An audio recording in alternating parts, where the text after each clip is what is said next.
Hello. Hello.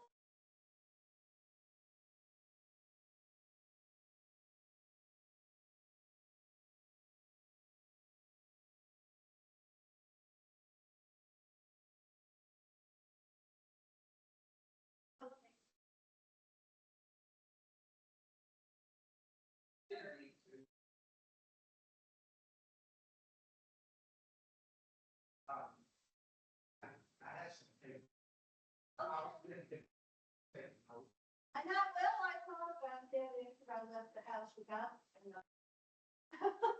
How you doing, sir? How's it going? Good, how are you? Probably alone, I'm not swimming, so I don't think I'm. Well, you are the first one. Let me tell you something. James, I was over 20.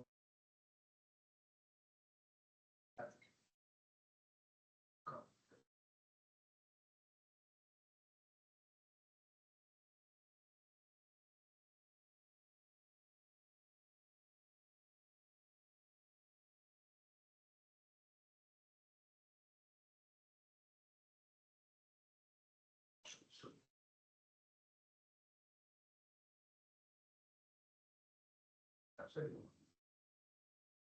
so they said, we.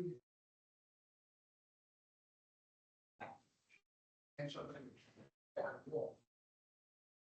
Hello. 1,500 miles an hour, I'm gonna do it, I said, he was about 40, so I was laughing. I guess I was back, I said, you're on the truck, man, you're on. Yeah, you have to take one of each of these and then, you can grab a plate. I'm gonna take one, I just. Yeah, I'll take it either. I got plenty of them. We had him at the doctor, Lynchburg, and I dropped him off and he went in, he used the facility and we waited, and they took him back to the facility. And so after they took him back, I said, well, let me go use the link. And I went in there and on the door, it's this pen that says Seneca Casino, which is where I'm from. Niagara Falls, Seneca Casino. Yeah. I go, Seneca pen, doing it on the floor in the doctor's office in Lynchburg. So I sent my sister a picture, she lives in Niagara Falls. We laughed, ha ha, you never know. And then later on, I read it and said, yeah, it fell out of my notebook. Oh. Well, it's not like, brighter, but will this, will this bright up? Yeah, I'm gonna turn some lights on. Oh, okay, okay. No, I can be like that. Yeah.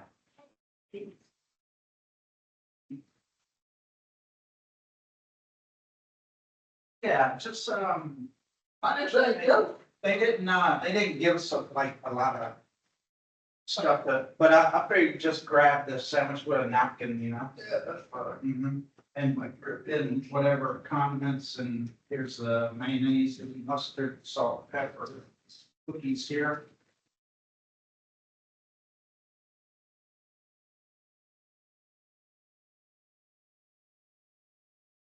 And yeah, y'all can just start eating whenever you like. Okay, well, I just can't do that. If I had known, I wouldn't have. Well, I didn't want to put it out there because I didn't want people to It's just so. show up for that. I know. Because I'm on a tight budget. What street do you live on? Country. Anderson Mill Road. Andersonville Road. Do you know Tim Wiles? No.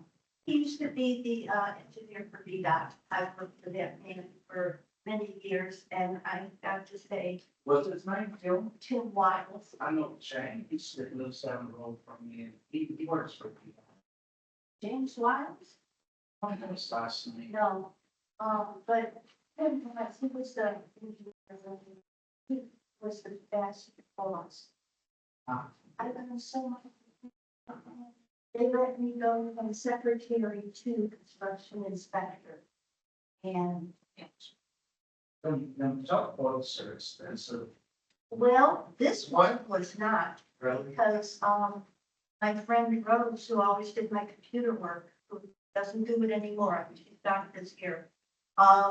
Somebody had traded it in for something, and I needed to change what I had, so she got me set up with this, and it's a nice little computer. That's what the police use. That's what he said.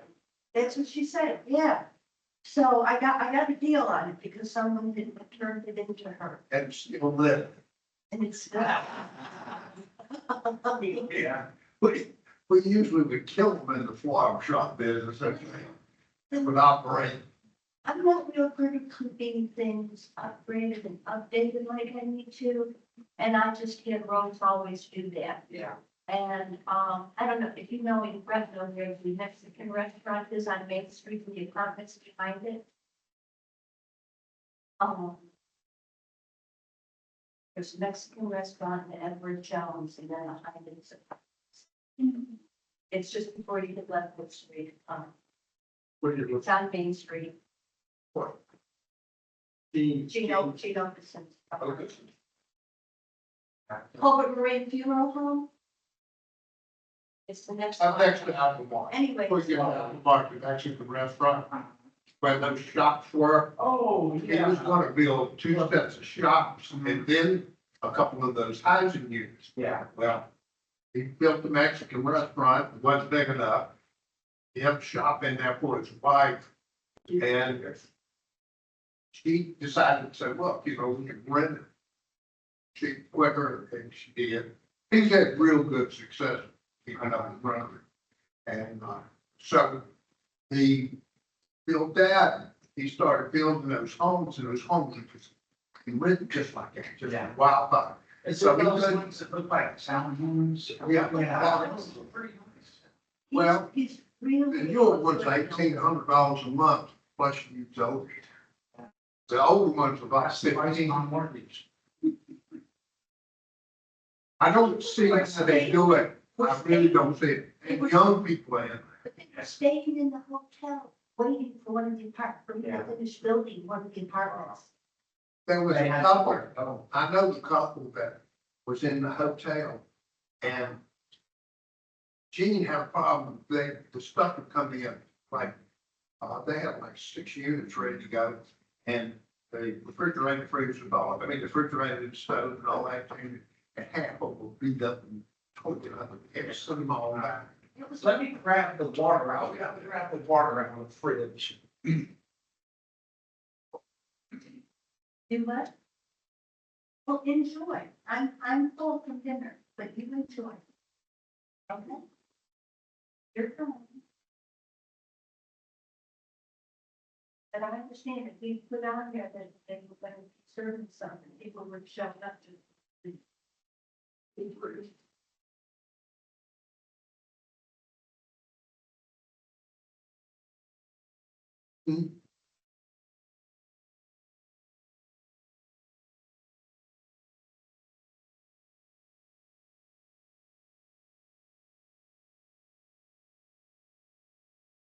Like the bottled water. Oh, thank you. You like one now? Food, you want one? We got this one. Sweet. Oh, They're different than our refrigerator, when they get pushed to the back. It's like, oh, well, Sure, Maybe one later. thank you.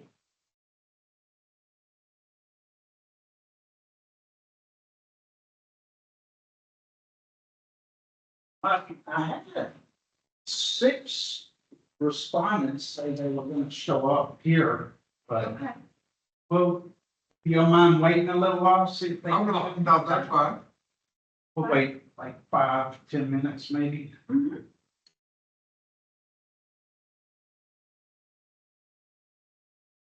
This is my thing. Mm-hmm.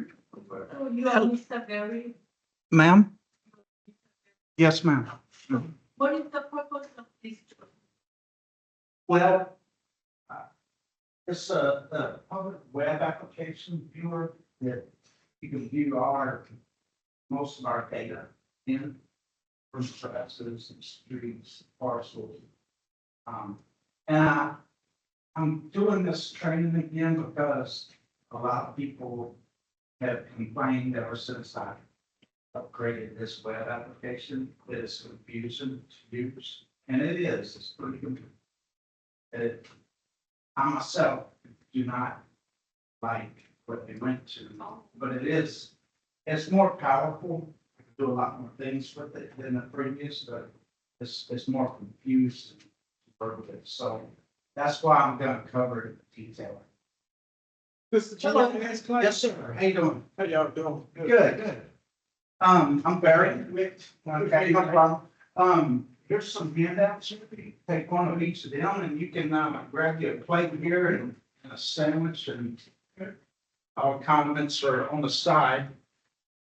Good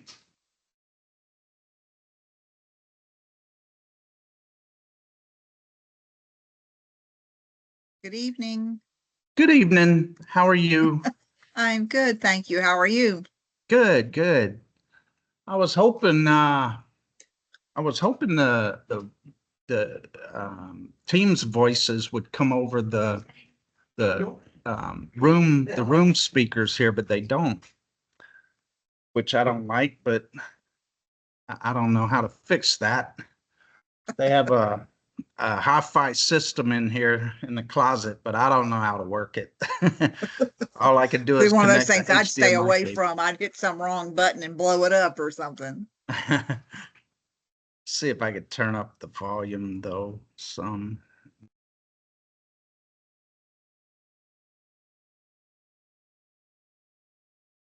Yeah, we're gonna wait about 5 minutes to see if anybody else joins. I know, it's often people are, running late for things like this. Usually including myself when I attend something. So, I figure we'll wait about 5 minutes. Um, y'all can help yourselves to sandwiches and cookies over here if you like. Because I was hoping people would just start eating before I get started. Oh, yeah, and I didn't want to advertise it that I was providing food because then more people might have come in just for that.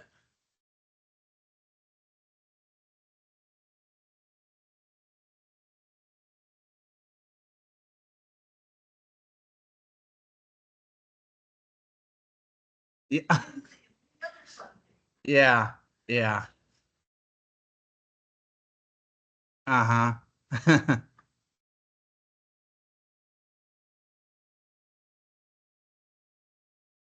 Yeah, I'm gonna, once I start the online presentation, I'm gonna turn the camera off of myself and just show my screen to the viewers.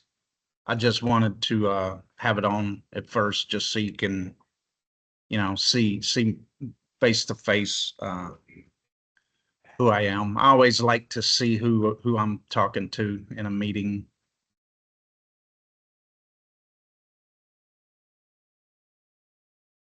Oh, yeah.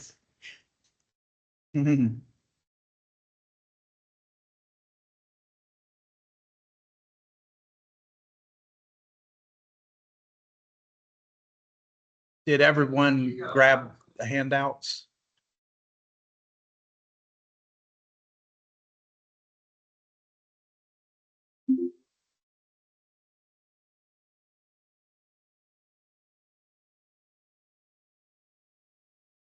Hmm. Program. Yeah, I'll show you something that I'm working on actually for that. Um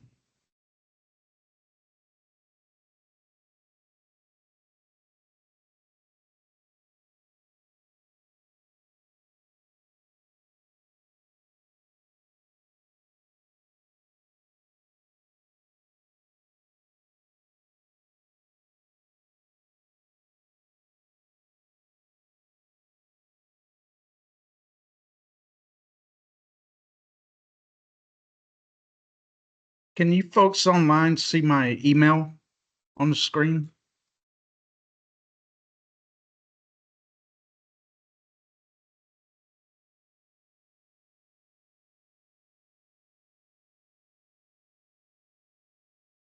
Is my voice still coming over Yeah.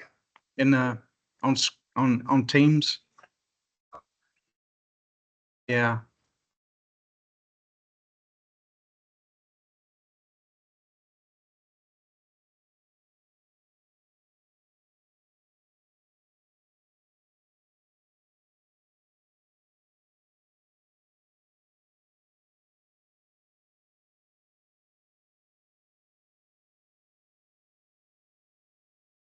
Are you guys able to hear me online when I share my screen?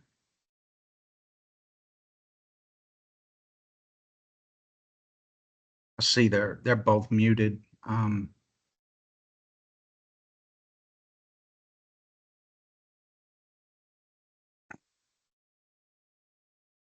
Okay, I hope you guys can hear me online still. My mic is on. Okay, so let me find this. I do work with the sheriff's department and on some various other projects, but this is something I will be assimilating into our sheriff's department soon. If I can open the thing, here we go. This is provided by the same folks that I built this web application from that we'll go over today. But see, these are some other things that I can build as this is called a dashboard, and you can have an embedded map, as you can see here. You know, it shows all the crimes and it's interactive. See, and you know, you can interact with any of these gauges here. And what this will do is it'll be used for the sheriff's department internally on their laptops, and the patrol officers will be able to see, you know, what happened the day or night prior to them coming on shift, you know. And so yeah, that's something I'm working on now. This is just an example that was built by the company, but I'm working on recreating this for our county. So there's a lot, yeah, there's a lot of different types of applications. Hello, that that I can build with this software. Ma'am, yeah, you can take one of each of them, and you can grab a plate and sandwiches over here if you like.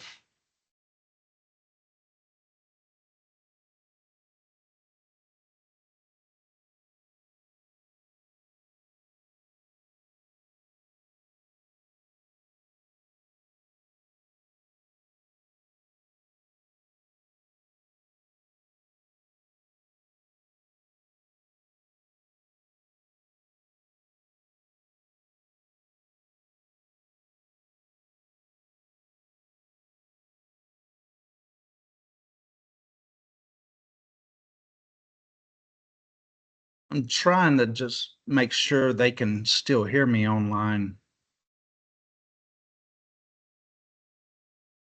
Yes, I can still hear you. Okay, Me very too. good. Thank you. Thank you very much. And y'all can see my screen, I hope. Yep. Okay, good. So basically, you know, any modern web browser is what you would want to use for this application. And a lot of people, at times when they try to open this application, you know, they don't, nothing loads. It'll just show like a little graphic spinning. And the reason is, in every browser, this is in a different location, but usually the reason is you want to go to your browser settings. You know, this, I just have the 3 dots up here to get to my menu, and my settings here, which will open a separate page, and this privacy and security. Now, there's a number of things you could change in here, but one of the main ones is that you want to enable JavaScript here. Okay, because this application will not load if JavaScript is blocked in your web browser, because that's what it uses. That's the language it uses behind the scenes to function. Okay. I I also, see if I can find this now. I also changed this myself. You can, I mean, this is up to you, you know, but I just changed mine to standard protection because enhanced protection may block certain things, you know, running in the browser as well. So that's some things that if you can't load the application, this is what you want to check out first is the security settings in your web browser. Okay. So now the best way to get to this, I mean, unless you have, if you're a diehard fan of Pittsylvania County and you have a our site bookmark, what you can do if you don't is just, you know, type in Pittsylvania County, Virginia in Google. And I don't know why this guy here usually turns up first, but at the vineyard, but you know, usually the second item, at least in a Google search, is our homepage here. So you can just, hello, there's some handouts and ink pens on the end of that table over there, ma'am, if you'd like to grab one of each of them. Turn out some more lights? Sure. And you can grab money. Something. One for that.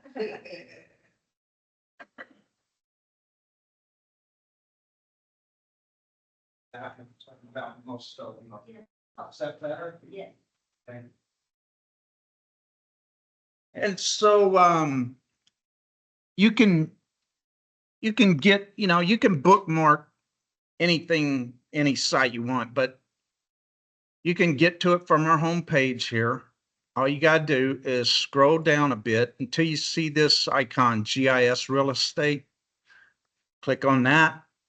And this is the GIS webpage, you know, everything related to GIS in here, okay? Now, what you want to click on is this icon here, new GIS platform.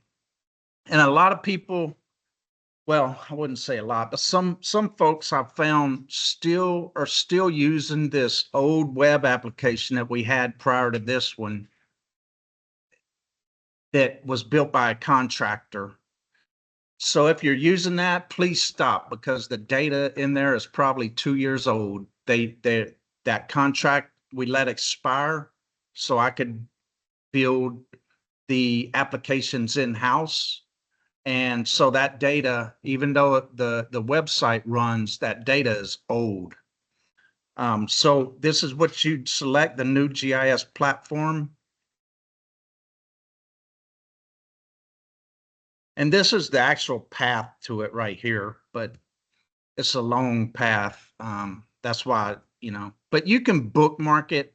The thing is, you know, if this link changes, you won't know unless you go through our website again. It hasn't changed yet since I built this one, but if, you know, if perhaps something gets corrupt in this one and I have to build a new one, that link could change. So you could bookmark it, but just be aware of that, okay?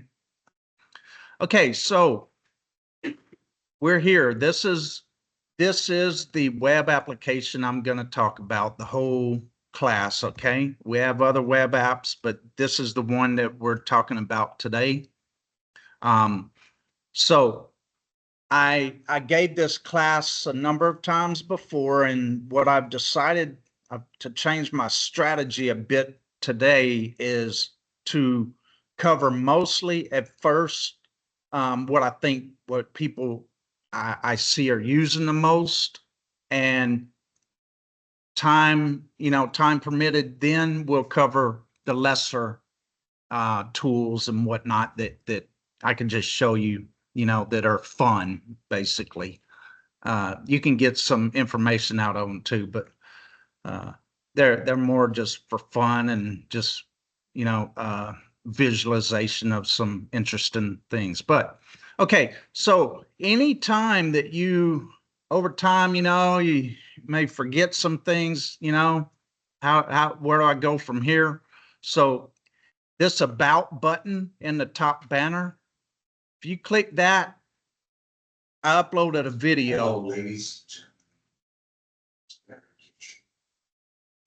And this is basically the same thing I'm going to go over today, okay? So you can always view this video again if you need to, okay? Just this about button will take you right there.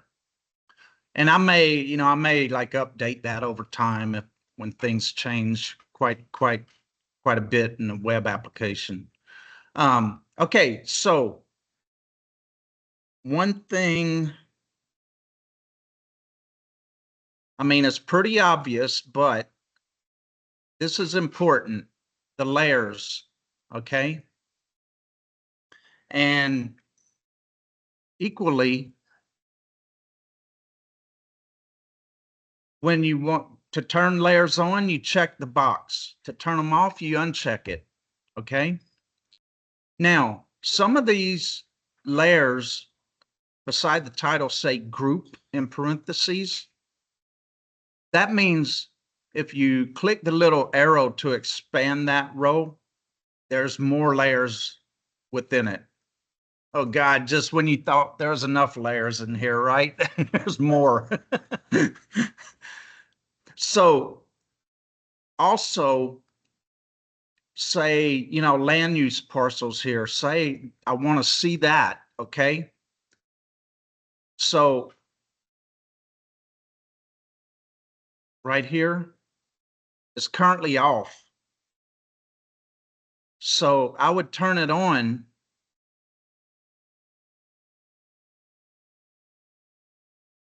Okay, now also the group layer heading has to be turned on to see any of these within it. Okay, makes sense, right?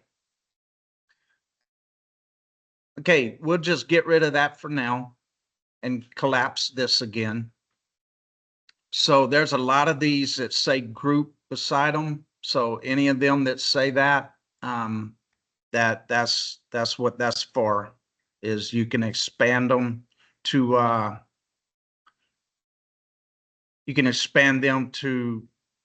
to see more sub layers.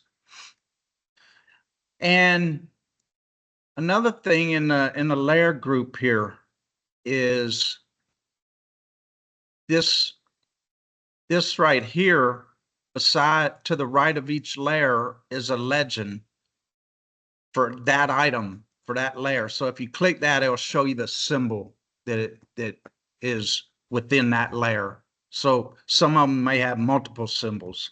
Okay. Yes, sir. What symbol mean? Symbol is any drawing within the map. Like right now, you see this county line, dash county line going around the county. That's what I'm calling a symbol. Just any drawing in the map, and the related symbol right here in the legend. So it's a piece of, That's the entire county. Now, what I'll show you now, if you notice these 1, 2, 3, these 3 layers at the top, you see how the text is subdued? The reason is they're not drawing at this zoom level in the map. So, and I just zoom in with my mouse wheel. You can use these buttons over here too to zoom in and out, but it's easier just with a mouse wheel. That's the function of it. When you have the mouse over the map, see, I'm using my mouse wheel now, zoom in and out. So you see, as I zoom in, more map features appear in the map. Okay, more symbols. Okay, so now it's these top 3 layers or layer groups, or the text is regular, bold font now again. That means that they're visible at this zoom level, okay, in the map. And the reason is, at this level here of the entire county, there's no need to draw everything. It'll just be cluttered, okay, and you wouldn't make sense of it anyway. So that's why certain layers only draw at certain zoom levels. Okay. You can collapse the layers with this little red tab beside that frame if you like, to make just more room in the map. You know, if you want to just have all the layers on that you want to use and you just want more room in the map, you can do that. I prefer to just leave it on because I have a widescreen monitor anyway. And there's also a tab at the bottom of the map. If I can get to it, this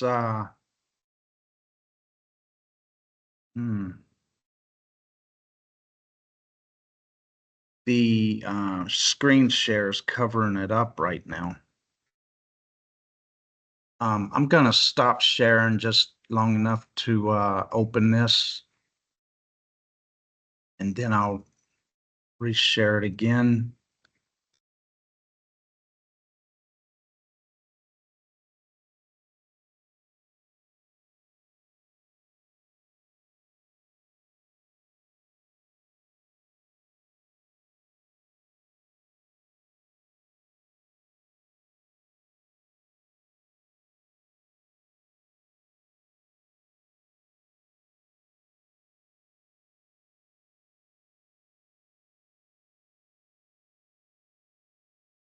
I had my bottom taskbar to hide, but now it's not doing it.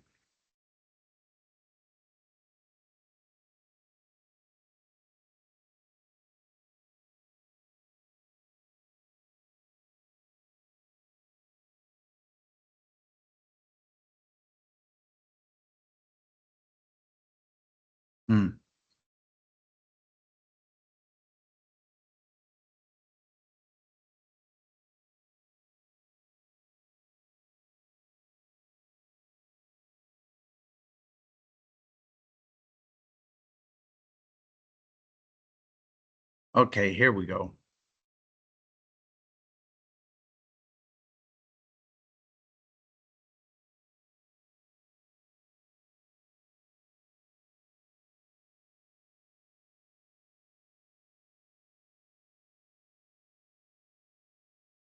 Okay, what I did was when I stopped sharing my screen, I opened this little tab just like on the side here.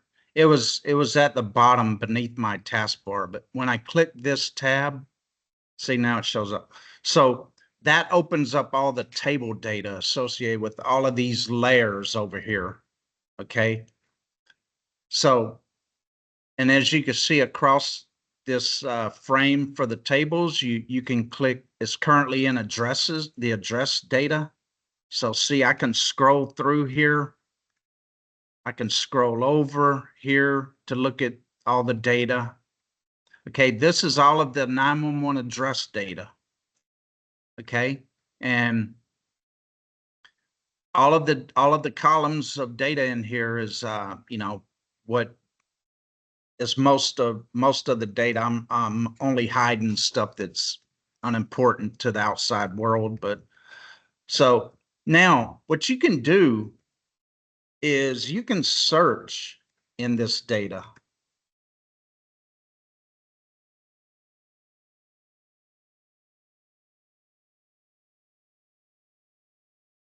Let's go to assess parcels. That makes it easier to search. So I'm going to search my name and see it popped up right here because I'm the only Guidry in the county. Okay, after I clicked on the assess parcels, it takes a little while to search all of the records because there's a lot of them. See it now, it popped up one record here. Okay, now what I'm getting into is showing you how to search data, right? So I searched in assess parcels. One row popped up because I only own one piece of property here. Okay, if I click on that row, look, the map zooms to it.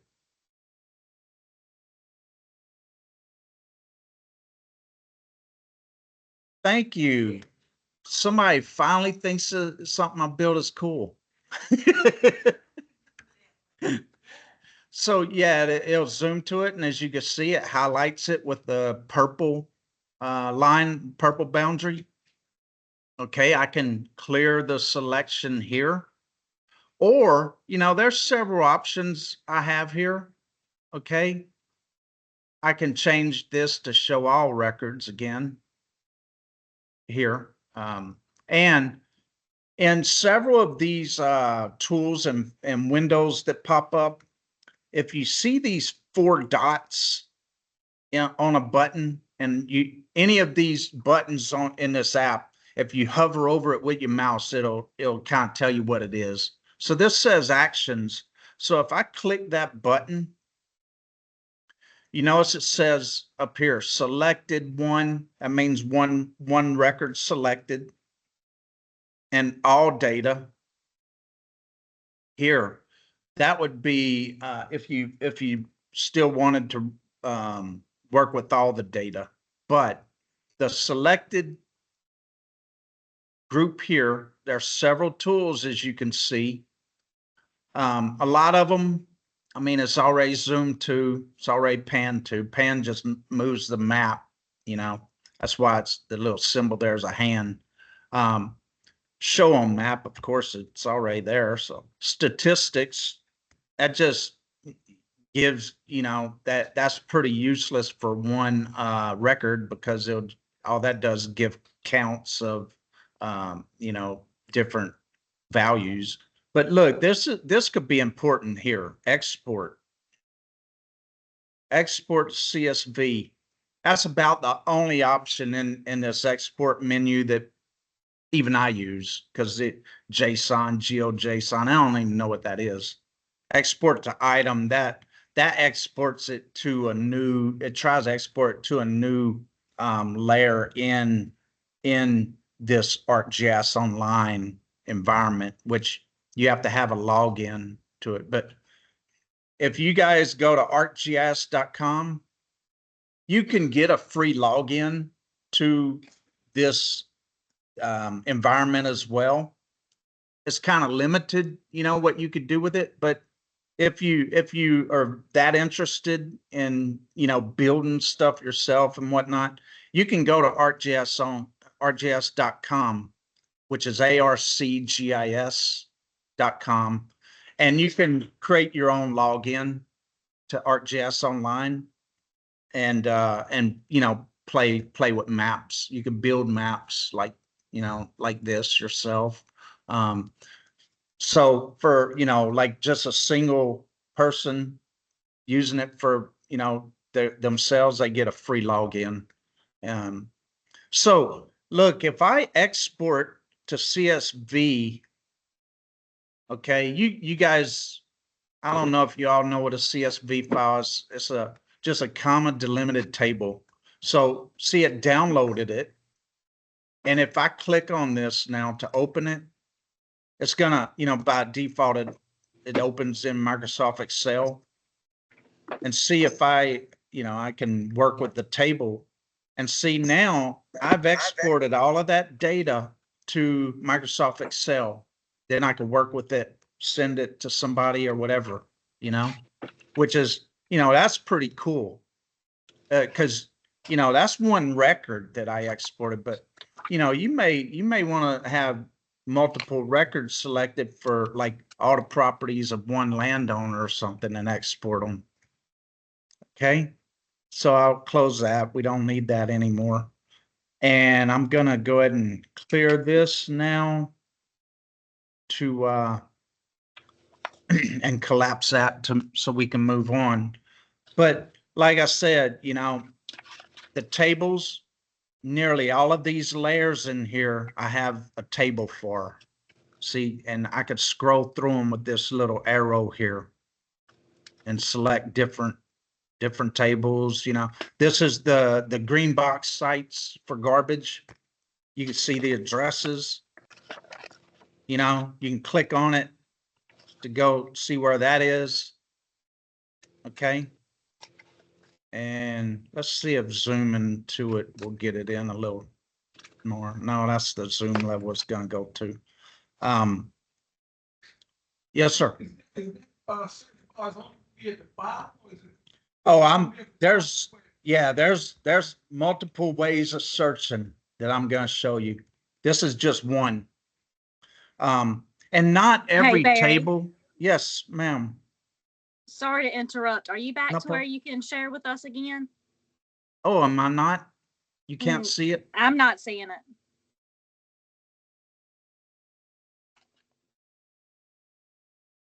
I can Thank- see it all. All Thank you mine's for fine. letting me know. Okay, well, maybe it's on my end. I'm sorry. Keep going.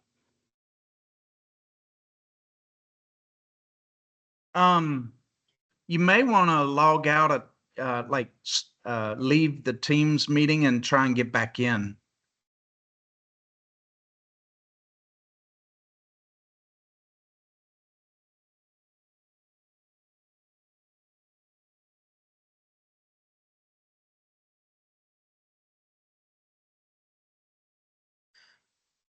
Okay, so yeah, I'll show it. That's just one way. Now, like I said, this one, I don't have a search set up for it because I figured people probably wouldn't even know what they're searching for anyway. But a lot of them have a search that you can do on the layer. Okay, so searching, some more ways to search data. The easiest way, like to find an address or a property, is just to go up here. This right here.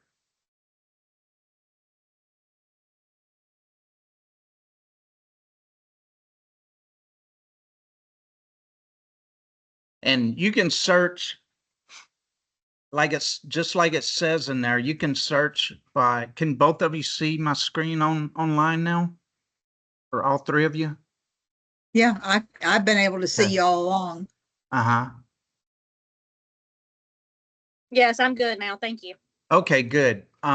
Okay, so just like it says here, find address, GPN. A GPN is a parcel number. That's that long number. It's 4, 5, 6, 8.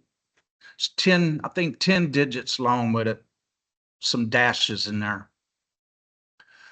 And landowner name. Okay, you can search by landowner name. That's kind of trial and error based on how somebody's name is in the data. Because in this application, when you search something, at least in this tool, it has to match exactly.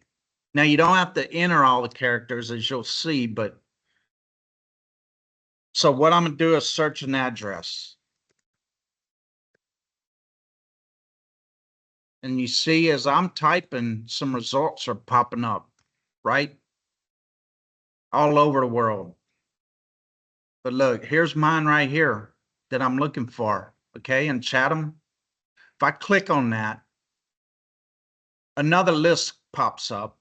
And the reason is because mostly like landowner name, if I typed in landowner name, that landowner, first the landowner name will come up and I'll click on, which I'll show you in a little bit. But then that landowner may own multiple properties. So then it'll list all the options there. That's why it lists multiple options here. It's coming from different sources.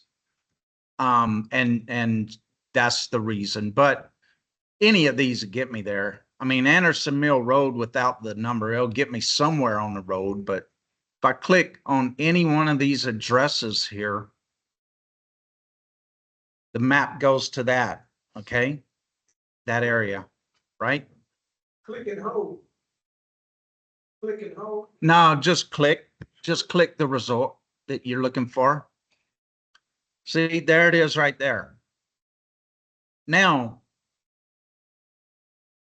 while I'm here, another thing I want to show you. You could do this anywhere in the map, okay? Now, what you have to keep in mind in a GIS application is all of these layers over here, they're different types of features. Some of them are boundaries. Some of them, are solid fills. Some of them are lines, like the roads, that's just lines. and points, like the address points. Okay, that's the different types of GIS vector, they call it, data. Now, with that, all this data is overlying one another, just like in the legend here. Okay, so if I was to come down here and turn on some imagery, that's at the bottom of the legends, right? So it's at the bottom of everything in the map too, which is good because you want everything on top of the imagery. Okay, so now if I, keeping that in mind, that data's overlying one another, if I click on 3050 right here on this point, I'm also clicking in this boundary, okay? Which is just a line outside the boundary. It's a boundary line, but that boundary line actually includes everything within it. It's called a polygon. It's like a puzzle piece. It's a whole piece. I'm just showing the boundary of it, the outline, if you will. So if I click in 3050 right here, just with my left mouse, a pop-up comes up. Okay. And I can dock it with this little thing, this little button here, because some of it's hidden under that banner. I can dock it to the side here. That's all you can really do with these pop-ups. Everybody I see on that, you know, as GIS users, they write again and again, you need to fix this so we can manually move and resize these. Hopefully they will one day, but you know, all of these functions, we're kind of at the mercy of the company that we go through to build these. There's only so much we can do with the tools. And that's why the only option here is to dock it. You can scroll through the data, but you can't resize this window. Now, if you notice up top here, it says addresses and the address. The reason is where I click and you see it showing up in a little purple dot now, where that address point is, that means it's showing the data for that address only in this pop-up box. All of this data, if I scroll through it, is for that address point. It's the same data that was in them tables that I showed you earlier, where they popped up from the bottom frame here. Same data, okay? Just a different way to look at it. This is easier to look at, in my opinion, if you just want to look at something, a feature quick, but the tables is where you can, scroll through everything and see the options maybe. But okay, so also in a few of these pop-ups and layers, if you go to the very bottom of the data, there's a link for some of these. This one has a Street View link. Okay, the links are always at the bottom of the pop-up box, the last row of data. If I click that view, there's no imagery there because Google Maps did not go down my road to map it. Yeah, but I'll show you an example of another one here shortly where you can see it. Okay, now this is very important too here. These two little arrows right here. Okay, what they do is, again, keeping in mind these layers are on top of one another. You can't see them like that necessarily in the map, but they are. So if I click this next arrow, see, it highlights the whole parcel now. And this is the layer that I'm showing the data from, right? Same as this one right here, okay? This layer right here, that's the data I'm looking at. That's why the title is the same here, okay? So this is all the data associated with the parcel, okay? And at the bottom, again, is a link. That's not my house. That's an old one they moved, which we are still working on updating the photos to the because a reassessment just took place in the county. So we're still working with the contractor to fix some things in the photos so we can put them in here instead. But that's how you get to the property photo, okay? With that attachment at the bottom here, thumbnail. And that's only in this layer, the property photos, okay? Now, okay, here's where, you know, realtors and whatnot like to look at the data, all of the data about the property. You know, it has the values and all of that in here. Okay. Now, if I click the next arrow again, now it's highlighting that parcel again, but it's actually a different layer. Okay. Assess tax parcels. And it has some different data in it because it's pulling from a different source. Okay. Some of the data is the same, maybe the acreage, you know, that may be in both sets of parcels, but this does have some slightly different information in it as well. Okay. And what's important here in this assess tax parcels data at the bottom, this property record, this is where you click to open the property details and the property record subsequently. Okay, here's the details. It opens for that property. I can hit property card here. And I don't know why, but a lot of people look for this print property card. So this is the card that has all the information on that property that a lot of people print out to use. Okay. And, you know, and this is just a PDF, as you can see up here, that opens in whatever default PDF application you have and, you know, associated with your computer. But see up here, I could download it if I wanted to. Okay, and rename it, whatnot, or I could print it with this icon here or not.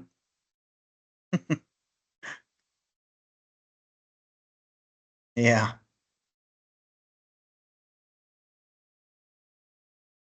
I noticed before you went to this page, Uh-huh. but on the back arrow, you will go backwards. You had on your property, it even had deed, it had the deed recorded. Okay. I never seen that. Is that new added to this new GIS platform? Cause typically if you had to go to deeds, you had to go to the book. You had to go to the clerk's office, look at the book, Mm-hmm. get the book and all that.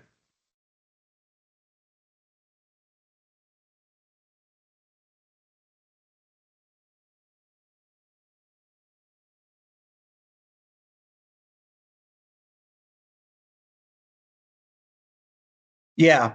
So what you were talking about is right here, date recorded, right? Actually, I know I saw something said deed, D-E-E. Uh-huh. Maybe on that back arrow, I saw something that popped out at me. Oh, was it when I opened the this window here?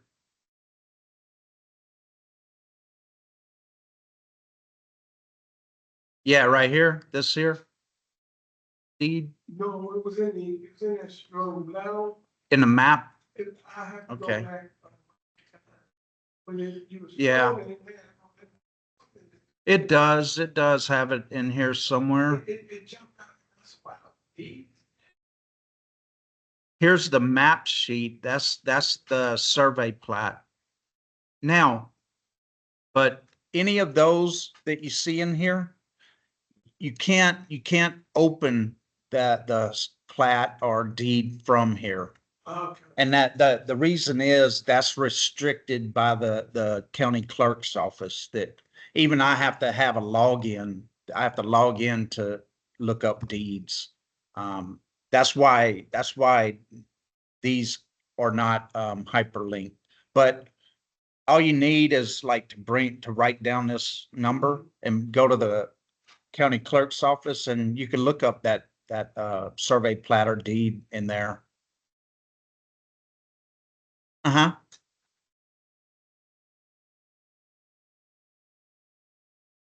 Mm-hmm.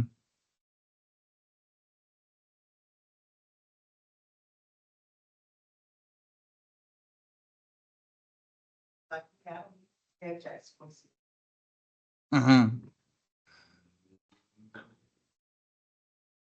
Well, I mean, you could print that. Um, you can, use it however you like. I'm not sure I understand the question that, yeah. Which you actually put picture of the house. Oh, okay. There I instead of the gotcha. sketch. Yeah, the layout, floor plan or something. Uh-huh. No, ma'am. Because that, that is a vendor that we have an entire software suite of, and that's part of that software suite that, if you see at the bottom, it says Keystone Information Systems. That's who the vendor is. And we're at the mercy of them with, once we get into this. And they did have at one time the photos of the property on the property card. And they're working on that, putting that in there again. Yeah, I know it does. It helps like realtors and title companies and stuff like that.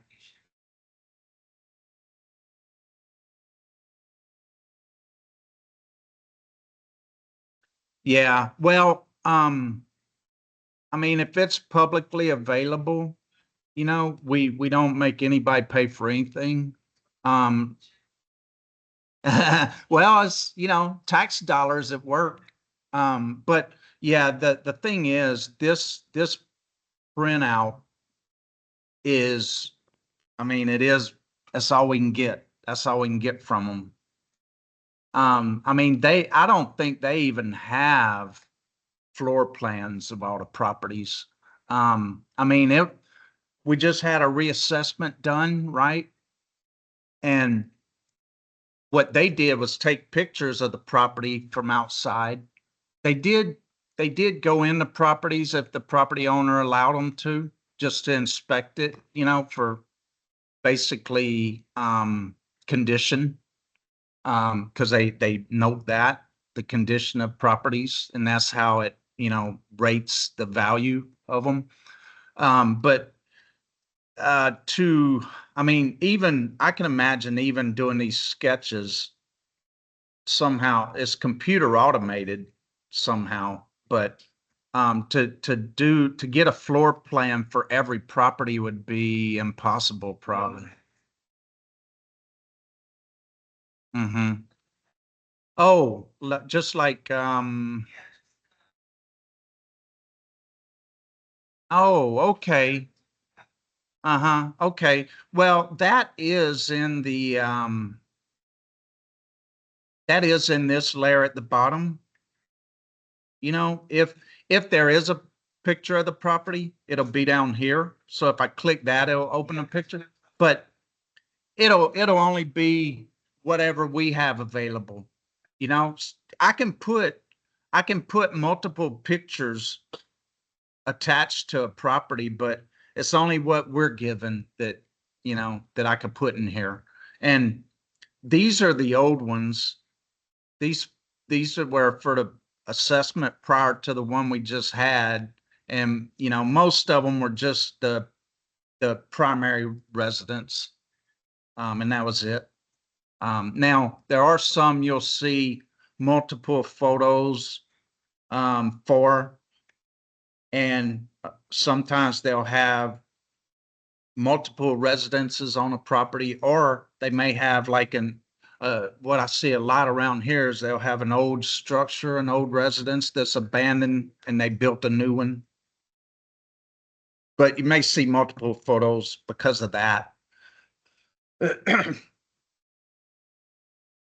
Now, um, Another way you can search is with this filter tool here that I was asked to add by someone from my last training. Now, what this does is it only has the option to search for landowner names. So you have to turn it on here. That's a lot of these tools up here that I don't know why, but they have this thing to turn it on and off. And you could type a name here. You could type 2 names here, because if there's 2 landowners on a deed, we'll have both their names in the parcel data. So, because, you know, even if you just type 1, it'll go to that property. Again, I only have 1 property here, so it zooms to that property. But this is good if if one owner has multiple parcels around close to one another, it'll zoom to all the properties and highlight them that landowner has. But if there's a landowner that has property all across the county, this is no good, because I mean, it won't zoom into each one. So, but if you know he owns multiple properties near one another, this is handy to look up for that purpose. But other than that, it's useless. It's just another option though. Now, another way you can search data is this query tool. And again, you see when I hover over a tool, it says like the name of the tool. Query tool is kind of like a filter, but you have more options with this tool. So general location parcels,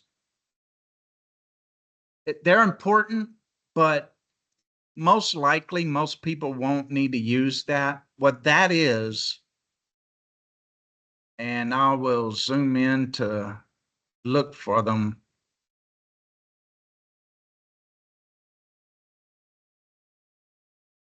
It's if there's no 911 address, and you have a particular street that the property is on, but it's not a physical address because there's no structure built there.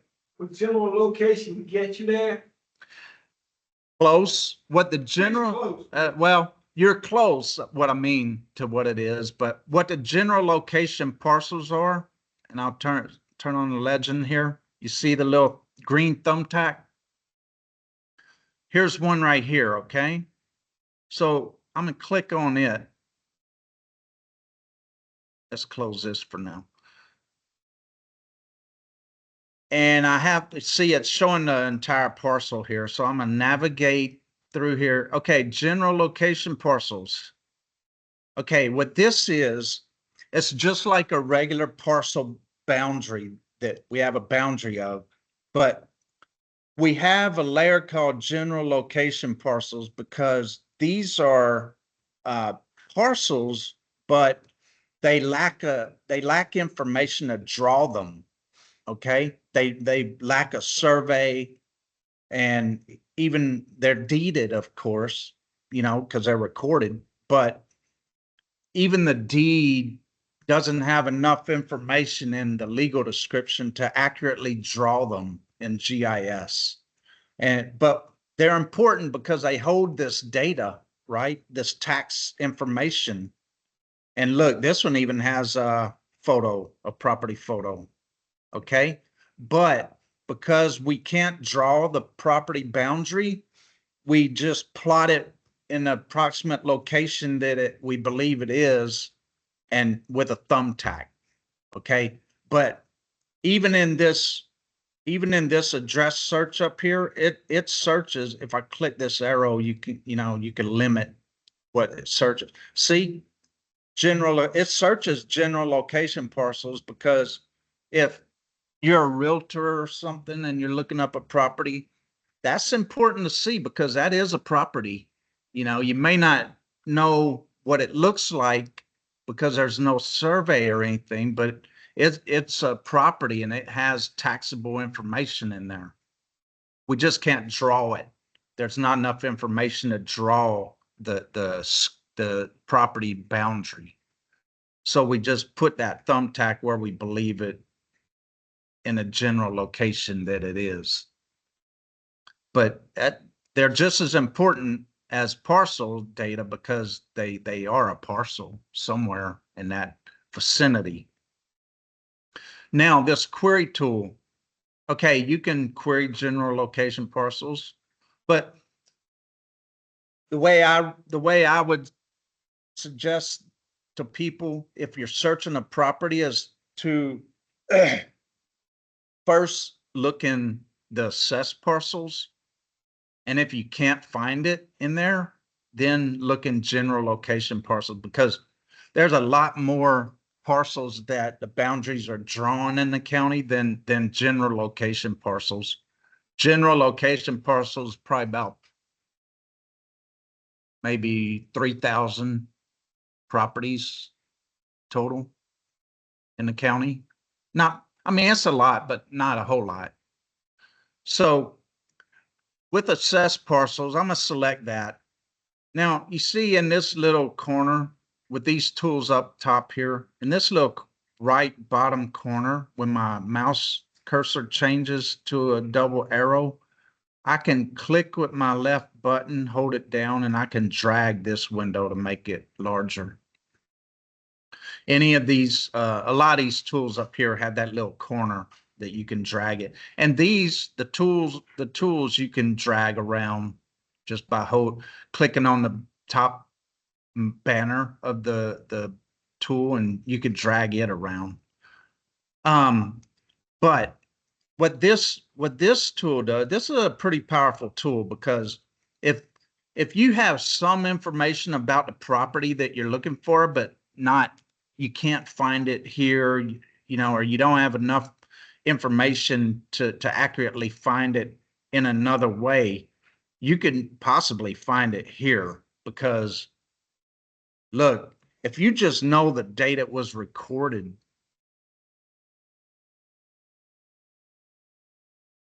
or the range of the dates it was recorded.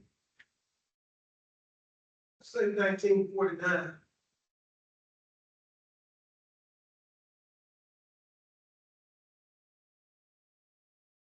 So I'm going to search July 17th through July 19th. I didn't like that.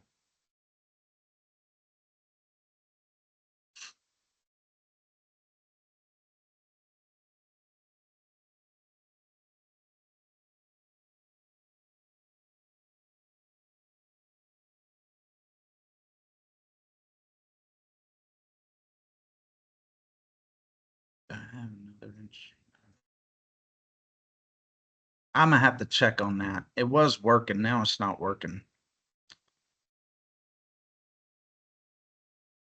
But let's try a different parameter.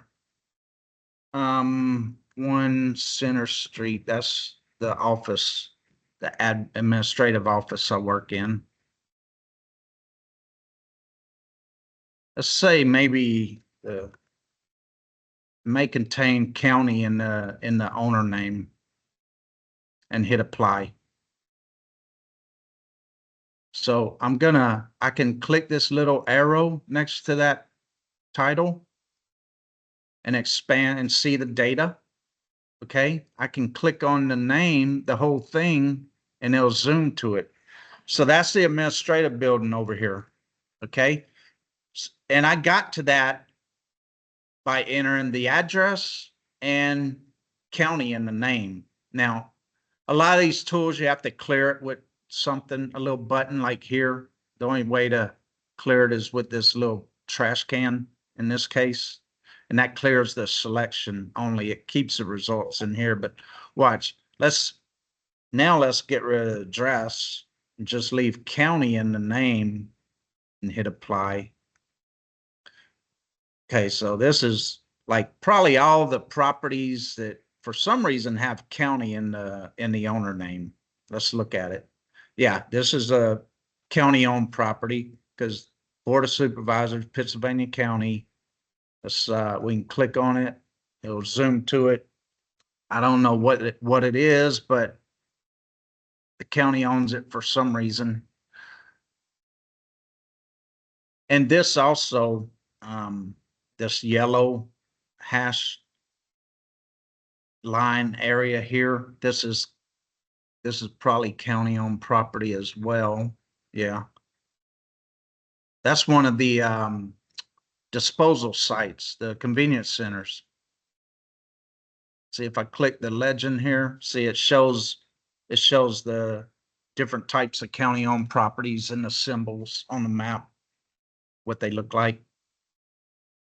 Okay, so as you can see, this query tool, it you know, it's handy because if you have just some information, but you don't know if you have enough to find the property, you can enter in possibly some information here and, you know, just scroll through results maybe to find it.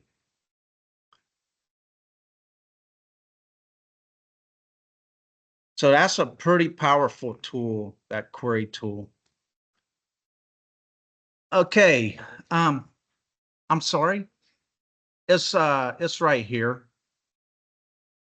Yeah, I mean, I use this every day, so I'm familiar with all the tools but yeah, it's the 1, 2, 3. It's a fourth from the right, going left from the right. But yeah, the best thing to do, just hover over the tools, see what they say, you know, and you'll get an idea of what it is by that little pop-up name that comes up when you hover over them. Okay. Now, I'll show y'all something else that is pretty cool that, let's turn off some of this stuff though. Now, this is something that can be handy for assessors for one thing, because, you know, a lot of times assessors will look at this aerial imagery to compare what's changed, any additions to the property, you know. But all the imagery I have at the bottom of the layers list, because I want to draw at the bottom of everything else. But if you see, these are the years of data we have: 2002, 2011, 2015, 2019, and the one I have on is 2023 imagery. Okay. And VBMP, that just means what the source it comes from. We get, because we're a part of Virginia Geographic Information Network, was a state agency, we contribute 911 data to them. They give us imagery for free. So, you know, we scratch each other's back like that, but it's you know, it's an official agency that, you know, oversees all of the 911 data, and they actually have a site that you can go to and look at all of the state data. But let me show you another tool that's pretty cool with the imagery. I'm gonna turn on also 2002 imagery. And I don't know why, but with this imagery, when you turn another one on, sometimes you have to zoom in and out a bit before it'll display. But anyway, so this is 2002 imagery, okay? Now the 2023 is under it, but it's not showing up because 2002 is on top of it. But I'm gonna go to this tool here, swipe, it's called. Turn it on. I have to turn it on with this little toggle button. Okay, leading layers, I'm gonna just leave 2002 checked. Trailing layers, I'm gonna just leave 2023 on. You can change them though, but you have to turn them on in the legends over here too before you could change them in here. But look at this little thing in the middle, this little slider. If I left click on that thing in the middle, I don't know what it's called, slider button or whatever. If I left click and hold my mouse button, look, you can see the changes in the imagery pretty easily. Yeah. It's an easy way of visualizing the differences. You can also do it with data, it don't have to be imagery, a lot of what people do use that tool for, in other agencies is historical data. Like just maybe boundaries of something like wetlands or something. They could compare previous years of wetlands to the current year to see how that's changed, if it grew or shrunk or whatever. Bodies of water, you could compare with that, the extents. But that, yeah. So watch, I can turn that off. I'll turn on different. See, I have to, it's not showing up over here yet because I have to turn it on in here.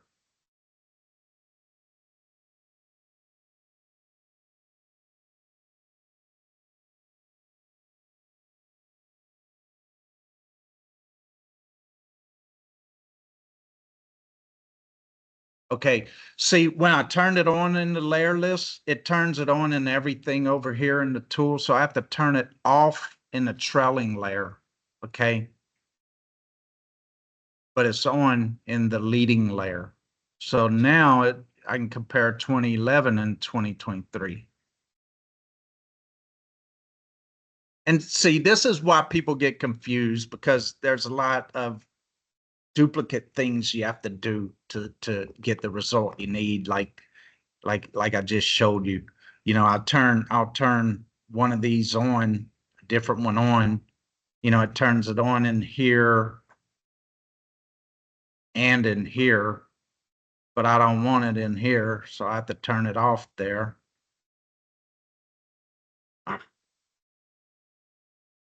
Also show, Danby. Yes, sir. Uh-huh.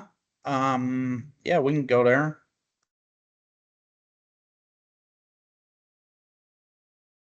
Now it don't show the address data for Danville because they maintain that. So to move the map, I'm just left clicking and holding down my mouse button, and moving it like that. Yeah, here's Danville. Yeah, the imagery covers it, but we don't have parcel data or address data for Danville because they maintain that themselves. So Danby is not. Right. It won't give you. Yeah. Now, Information. the other townships we work with, Like red. yeah, so we have data for them. I assign the addresses for them as well. And, we plot the parcels and whatnot. So, because they're just townships, but Danville being as a city, they have the infrastructure to do it themselves. And so, but they have a website, similar website as well that you can go to and look up data for the city. But yeah, that's important to think about when you're using our site. If you're looking for something and it's inside the city limits, which I'll turn on township boundaries. If it's inside the city limits of Danville and you can't find it, that may be why. Because like you're searching, data, an address or parcel data, and it's not, can't come up anywhere. It may be in the city limits of Danville. Yeah, they kind of share some things and not others. Mhm. Yeah. Mm-hmm. Yeah, you could, our imagery covers it all because, Danville it really is in Pittsylvania County, but, that they maintain their own city infrastructure. Okay, so some more tools that may be, of use. Now I'm gonna turn this imagery back off and just so you can see, I'm gonna turn this stuff off. This is basically, this is just the county line, the dash line, and by default, this is what it looks like when you open the application. Now, all these streets and waterways and stuff you see in the background here, that's just a base map that's provided. You know, I can zoom out, you know, that's the entire, all of America, if not the world. It's a base map provided by these external services, okay? That most of them being from the company that we use to build this stuff. They provide certain data layers. And this base map, you can change over here if you like. This button right here, it shows like 4 little squares of maps. See, now it says base map when I hover over it. So if I click on that, look, there's a whole list of these that, you know, I can change these.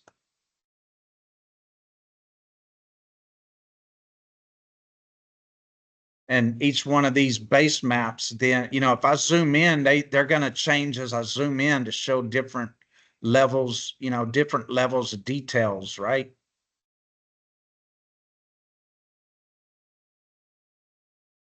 See, this is showing contour lines because it's a topographic map. Here's another topographic map, just slightly different. It shows the shading of the elevation changes, but not the contour lines.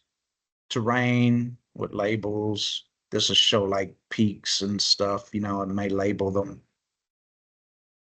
Streets at night. Just a street map. So, you know, you can get a lot of information. You can see a lot of information from these base maps too, you know, based on what you want to find. Okay. So I'll close that. Now, also say, you know, I got a base map that I want, you know, with the information I want on it and whatnot. And, you know, I'm like, okay, I want to print this map. There's a print button right here. Okay, that I can work with. And I can resize it also. The template is page sizes. You know, letter is 8.5 by 11. You know, you could do a landscape or portrait size. You could rename your map here.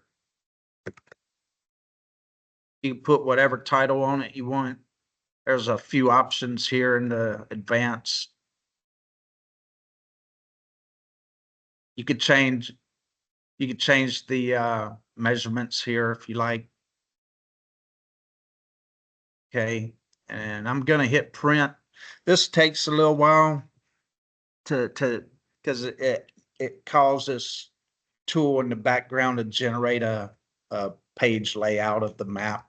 Now I guess that, oh, this one finished pretty quick though.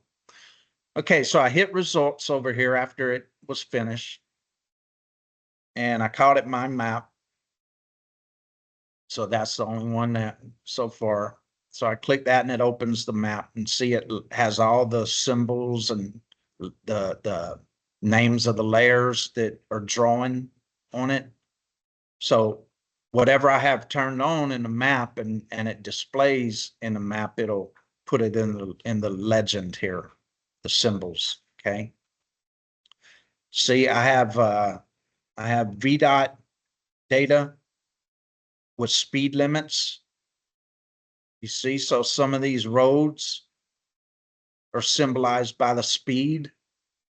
Okay, that's another thing that's cool about this technology is that VDOT data, which I'll show you, is right here. Let's go ahead and close this. That is right here. Okay, see, it's already symbolized by speed limit because that's the purpose of it. I'm pulling that data, that layer from VDOT's server. They provide, and I'll show you how I get to it, just so you get a good idea. I have to go to another browser where I bookmarked it. So you'll have an idea, a good idea of how expansive this technology is. See, map services, what they're called. I have ours. This is this layer data we're serving to the public. The public can click on one of these until they get to this point, copy this link, put it in their web map, and it'll show that data just like we do in their map. So what I did was I went to VDOT's map services, as you could see here. Okay, look at that. They have a lot of stuff that they're serving to the public. And so I just, went through this one day, looking for interesting things, and I've come across that speed limit layer of the roads. And I could just click on it, copy the link, add that. I just add that in my map as a link instead of like searching the data on my server, and it draws it then. So that's really handy there. This transportation group layer here is our data. And it labels the road names and the route names, as you can see, the route numbers. So there's different sets of data, from different sources in here. Okay, so we went over that print tool. You guys want to take a break? Anybody want to take a break, go to a restroom? Yeah.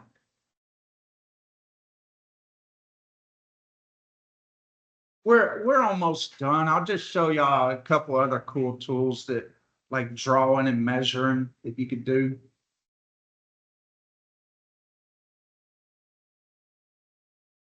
But the only way you're going to get familiar with all this is if you play with it at home, and just even me, a lot of times like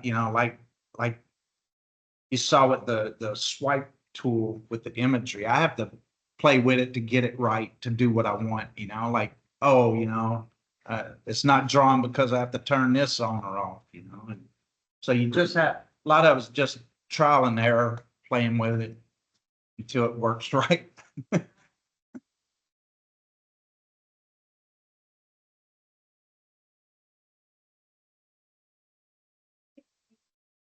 Mm-hmm.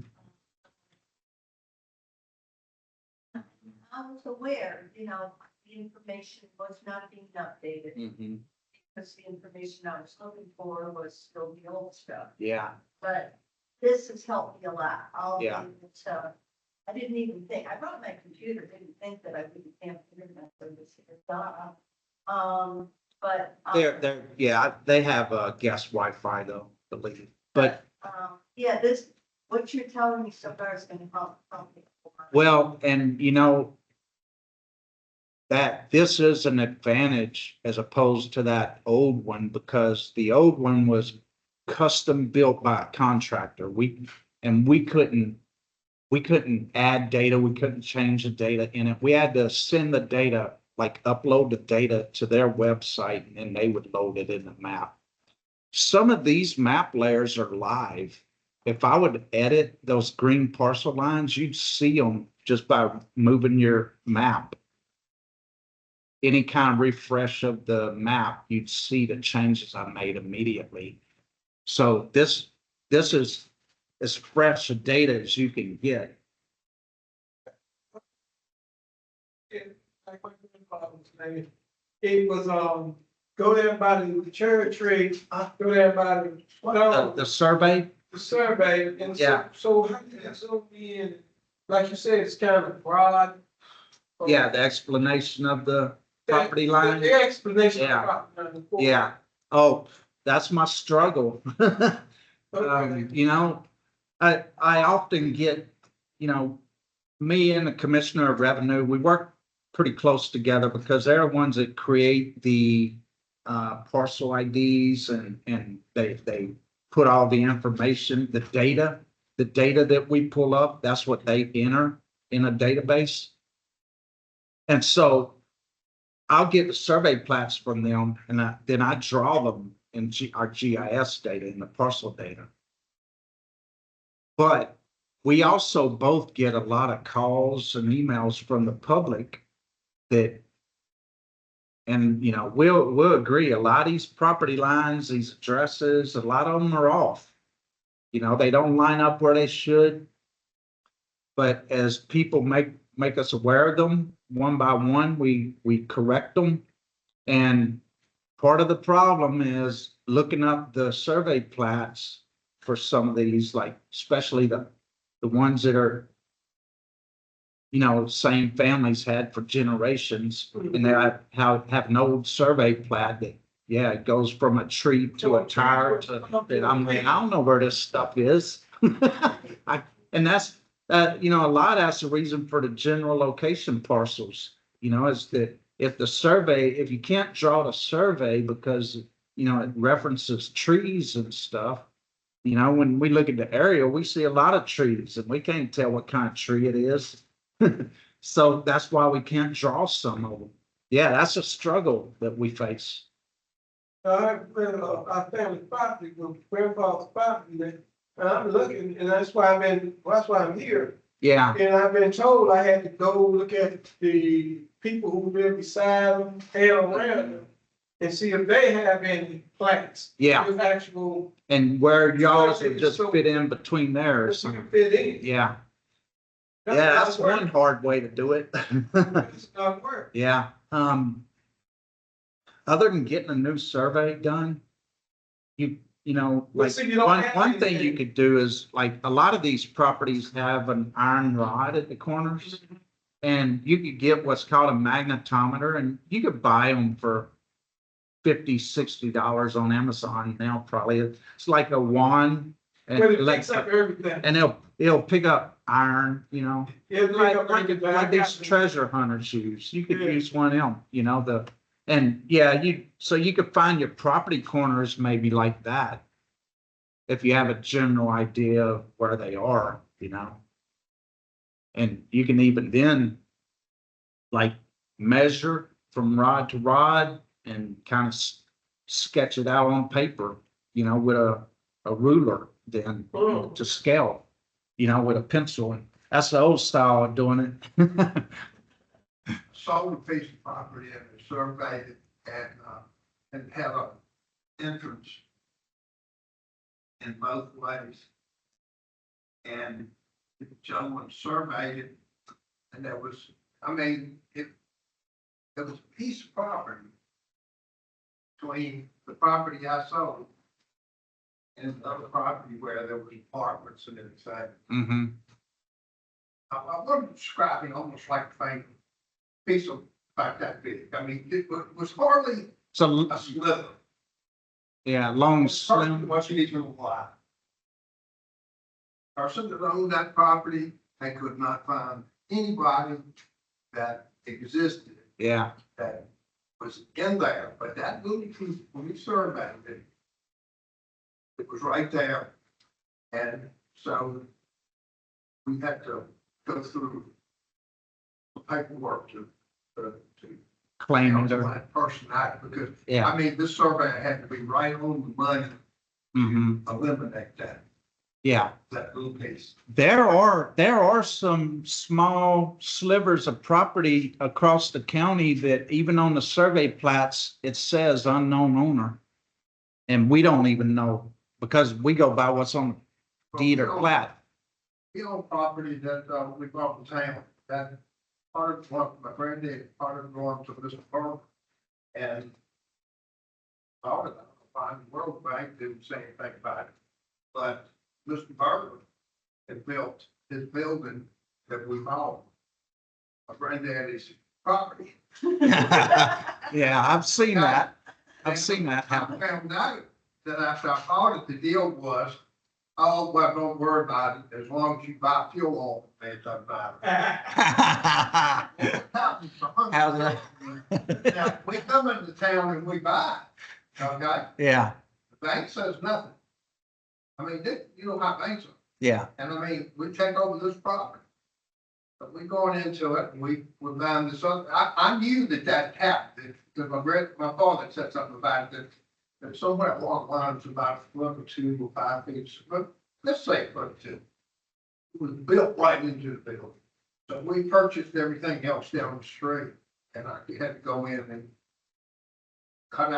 and I imagine still, it might still be in this situation, but I had to buy, we bought up another piece of property and divided it up. But if you look up at the buildings we own, you're gonna see this building, then you're gonna see a little 45-foot piece right here. But in that 45-foot piece, I have a foot or 2 of us in this building that belong to that building. yeah. There's a lot of survey plats that actually show structures that are across, across someone else's property. And, I don't know much about state law in Virginia. I lived in New Mexico decades ago, and I looked up some property laws about it there once before, and I was, some of these property laws, you'll find some funny information. Like in New Mexico, I remember I saw once in the property law that if if you build a fence on somebody else's property and they don't claim it to make you take it down, after I don't remember 15, 20 years, it's your property. It becomes your property. Now, another thing I see around here that I don't see in a lot of other states are graveyards and backyards, which I'm sure is based on state law. They allow it, but you hardly see that anywhere else in the US.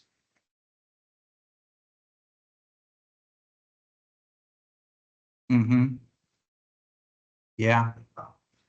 Yeah. Which, it's cool. I mean, it's probably a lot cheaper to bury them in your own yard than to have to buy a plot. But I just noticed up the street where I'm at, a young lady, my husband, they bought an acre of land. And they told me, they said, and it's beautiful. They had to put a cemetery. They said, listen, the way plots cost, we build us, and it's so beautiful. And they said, we all gonna die, we got family. It Yeah. costs us arm and leg to go over here and shadow them over here. And they just went ahead, that's wow, that's a good idea. Now, the downside of it, though, is you may have a hard time selling that property if you ever want to sell it, because I don't want to buy a house that somebody else's family's buried in because I don't know them, and I'm afraid of ghosts. I've heard stories. I don't know if they were good people or not. All right, I'll show y'all a few more tools.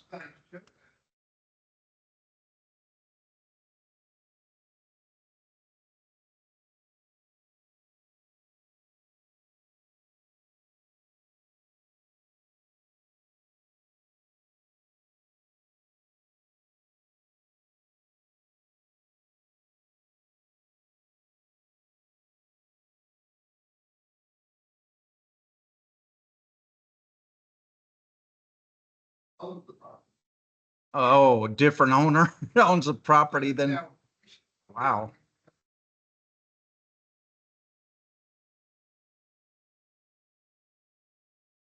Mhm. Well, and the problem with all of this real estate problems that people may face is the only way you solve them is to hire an attorney. That's all you can do. I've worked in Brazoria County, Texas, very similar to what I do here. And a woman came in to my office one day, and she showed, we pulled up a deed, and she swore up and down that deed was stolen, that property was stolen from her family, that she was an heir, and somebody filed a false deed and stole the property. And I said, well, all I can advise you to do is go talk to the county attorney and see if they can help you. I don't know whatever took place, but with it, but yeah, she swore up and down that it was a stolen deed. Yeah, that's scary. I always thought there's got to be a better way that the county clerk's process could be to prevent that maybe, but I don't know. All right, so another couple of these tools that are really handy.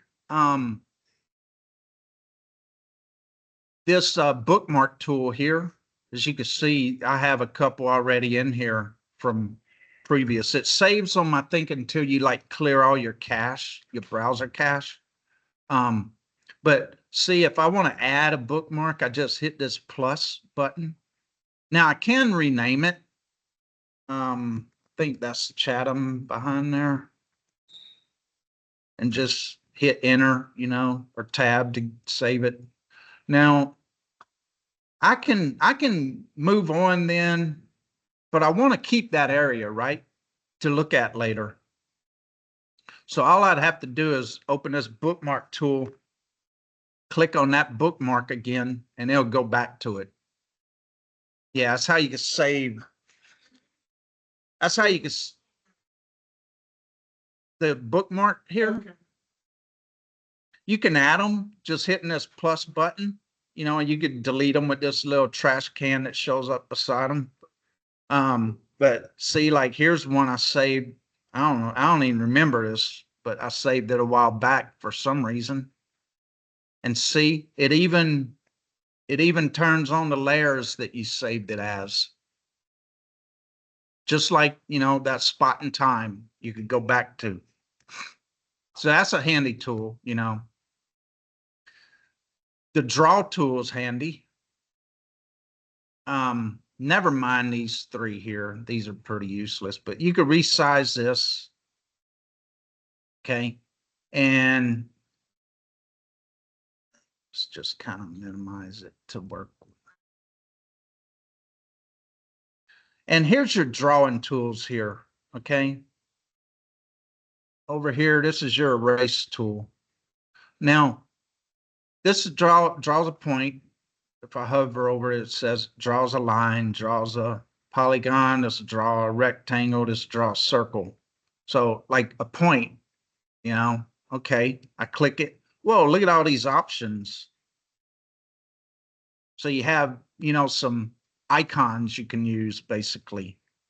And look down here, I can show the measurement too. And units, I can select the units. It's a point, so it only has degrees, minutes, seconds for it. But okay, I'll click that back to just get rid of it. And I'll click, well,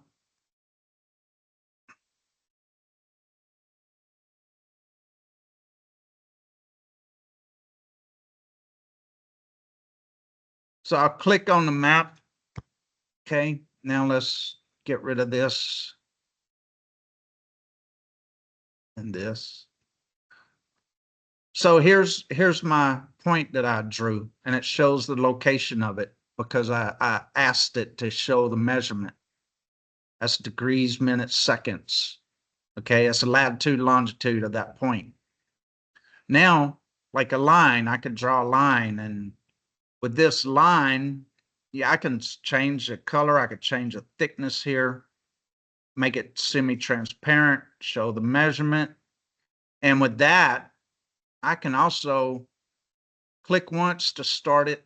I can click once at a corner and double click to end it. And look, it shows a length.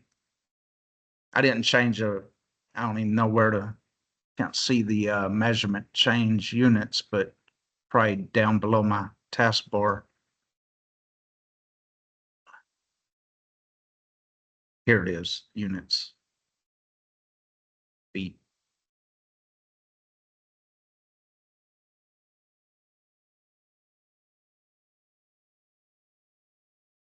That other label's over it. Let's erase it.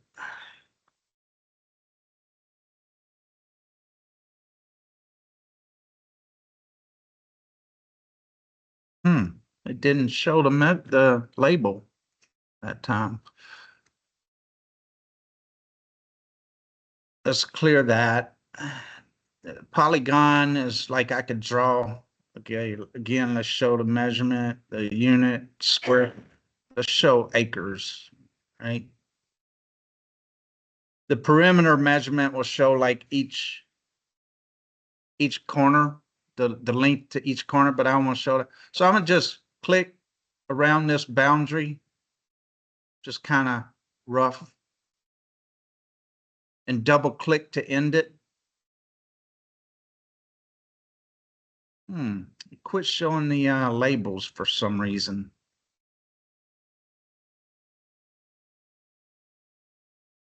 All right, but anyway, that's what you could do with the draw tool. And once you draw something on here, if you go to print and you print it again, it'll print the map with your drawings on it. Okay. So that's pretty handy if you want to, you know, one thing we require for a building permit is a sketch or survey showing where they want to build their house or whatever structure in their property. And so one thing they could do is they could use this map, okay, and they can just like use this to draw their house they want to put on here. Okay, say like that. That's all I got to do. I can close that and print. So they can print this and use it for their building permit to show us where they're placing their house, because that's what I use to address the new structures, you know.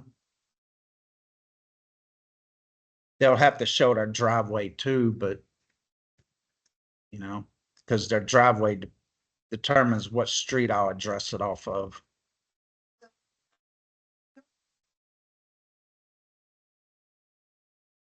No, I can look up building permits by the parcel IDs, but the general public can't really, because they just don't have access to that database. Draw, we covered. Directions, that's pretty straightforward. That's just like Google or any other, you know, you could put in your current location or an address and then type in another address.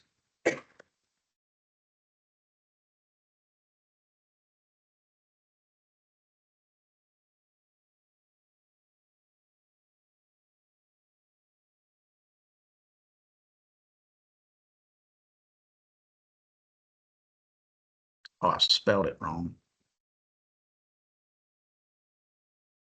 Dang it. That's weird.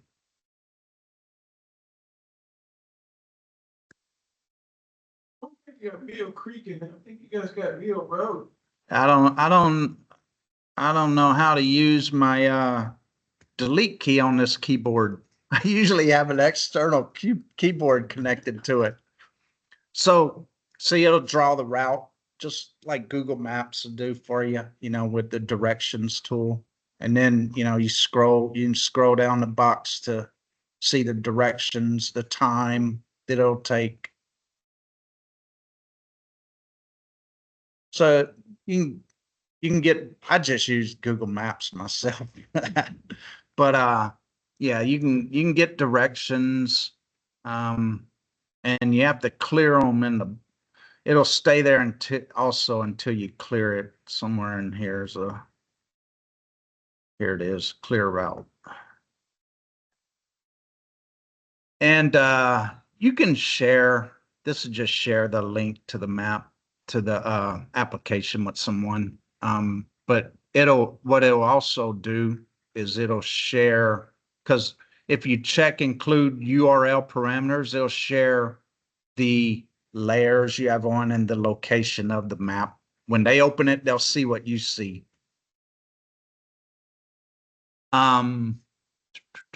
This tool here on the side is a measurement tool, just you know, it's similar to draw tool, but this one you could just get a quick measurement. See? And you could change units here. And it'll change on the fly in the label. But these tools, well, this tool, it'll clear it when you close the tool though. Only these tools across the top save your results until you clear them yourself. These charts up here. Now here's the legend tool here also. This is just like you would see over here, but this one like this, but to show the symbols you have on, but this one shows all of them that you have on in your map. See? And what they mean. That's all that does. Now, yeah, real quick, I'll go over these. Okay, so the one thing that charts work with is this here, the population, the census data.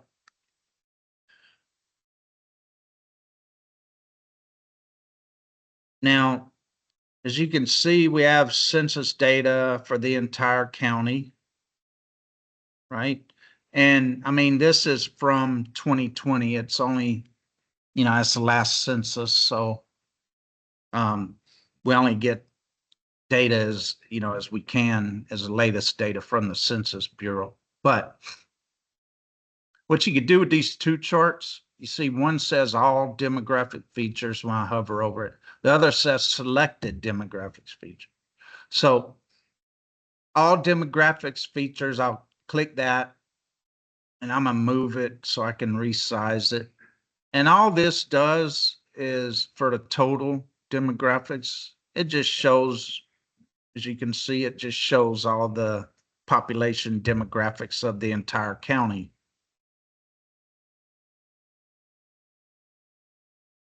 And you have some actions here. You can export it. You can export that to a table. Okay, if you want to. Statistics. It'll just give you a count of, you know, everything in that field. So that's all it does. If you hover over to each graph, each bar in the graph, it'll show you what it is. Okay, like that shows all the population of one race. This one, American Indian, one race. So it's just showing the population of each race in the entire county. Now, though, I'm gonna use this selected one. Now, this is a select tool over here. Okay, and if I click this little arrow, I can change I have options how I want to draw the selection. I'll leave it at rectangle and what I'll do, I'll click it to activate it. See it turn blue. And I'll just draw an arbitrary rectangle here. And it takes a little bit and it's selected everything that touched that rectangle I drew. Now I'm gonna go selected demographics. I'll drag it to resize it. So this is a way you can get the demographics for only a certain area, okay, that you select. Let me select let's select a smaller area. This will clear my selection with the little X here. Let's select a smaller area so we can see the difference in the numbers.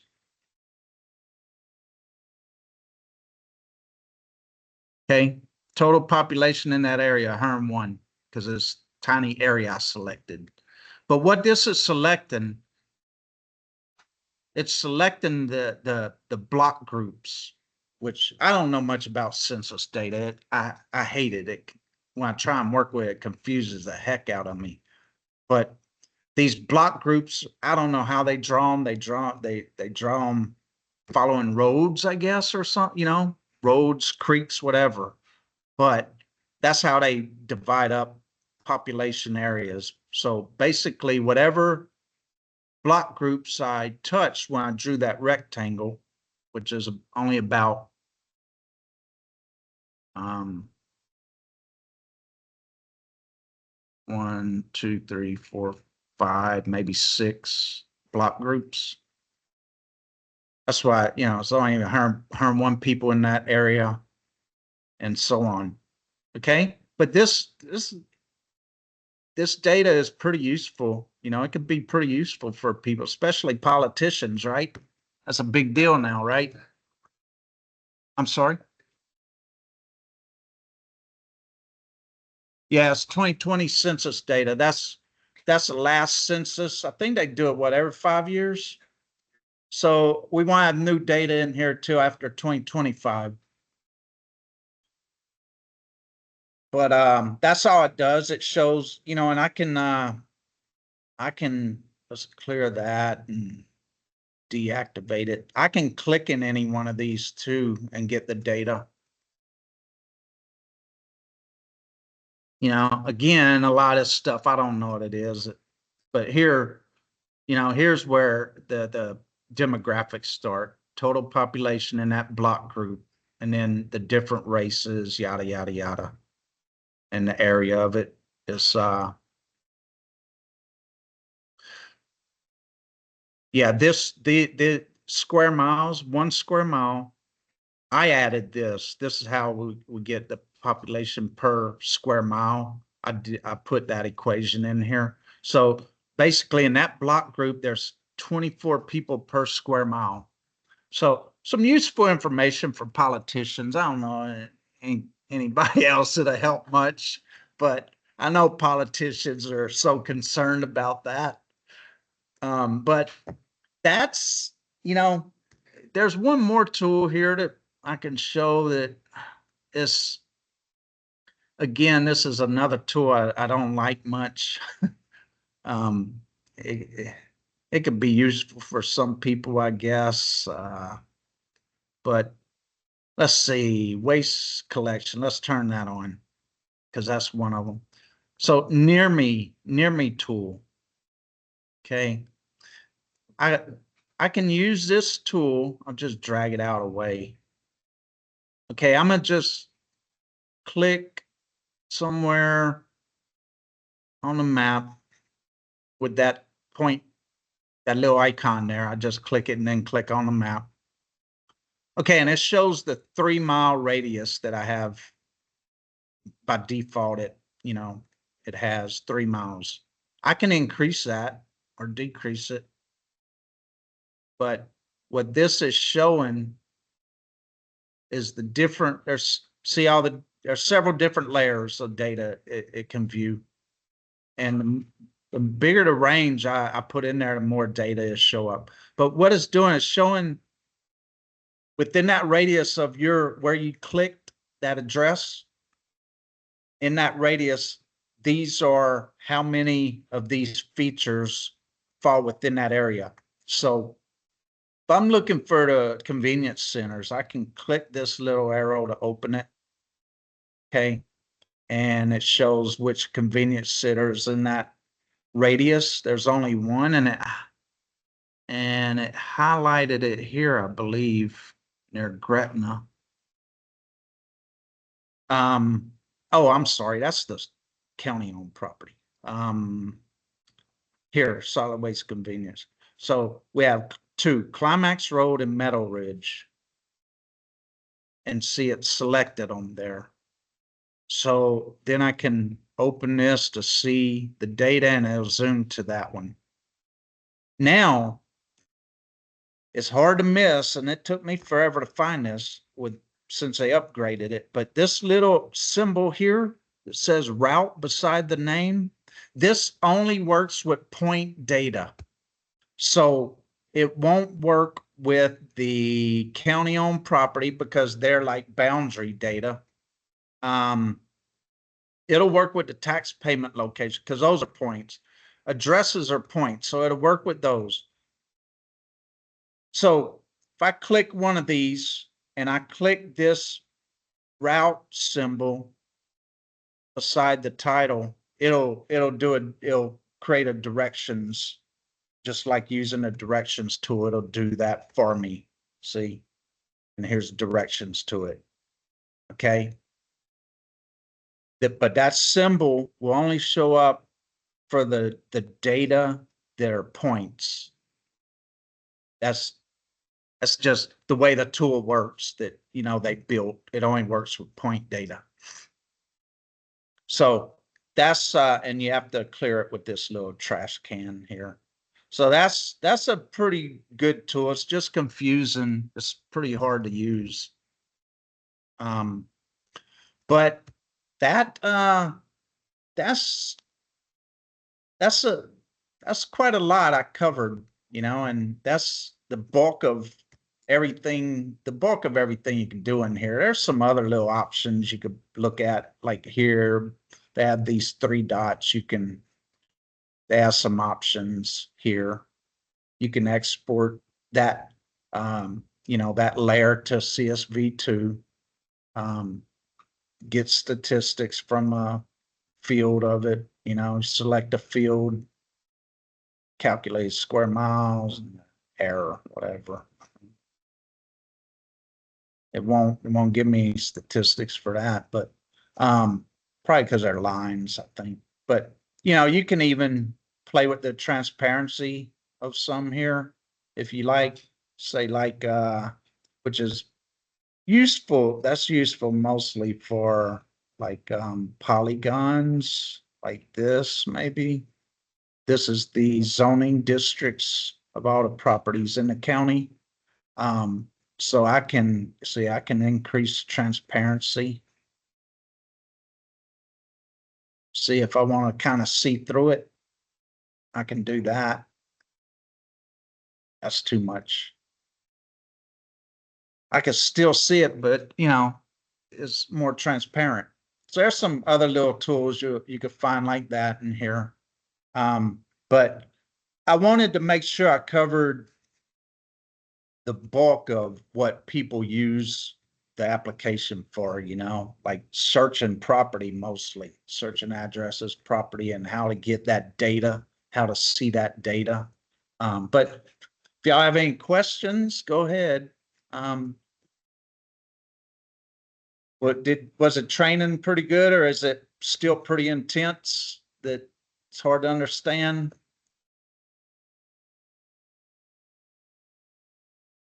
Yeah, you have to get your hands on it to really learn, but that's anything, right?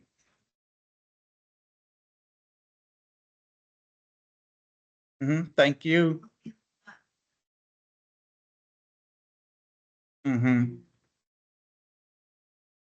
Yeah, Well, I'm like you, the old system is what I was familiar with. And so, but you open my eyes up, you said the old system knowledge is old. yeah. So I need to be up to date.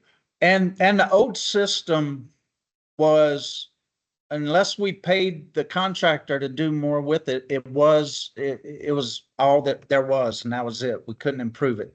This one, I can add layers at any time, like, the VDOT data, the speed limits. I added that recently as I came upon it. So that's an advantage of this one, is that I can modify it based on public input.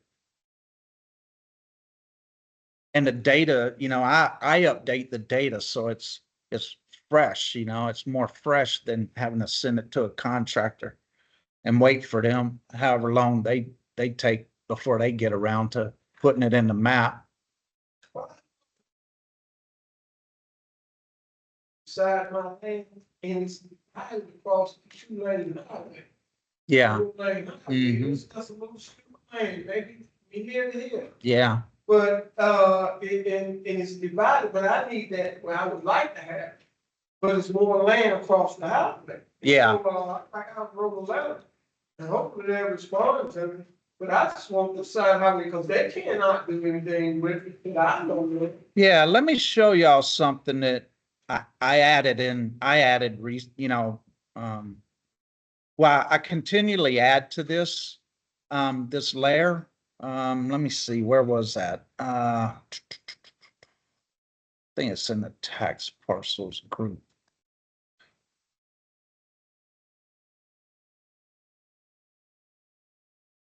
So this, yeah, this easements layer, what that is, as I draw parcels in from, from the Commissioner of Revenue, as people split up their property and whatnot and resurvey it. If it has a road adjacent to it and it says the right of way of that road, or even a private easement, any easement I find, I'm drawing them in here now. So, but I'm only drawing it like the extent of the survey, because that, easements change as the road goes on or whatever. So see, I'm drawing easements in here too.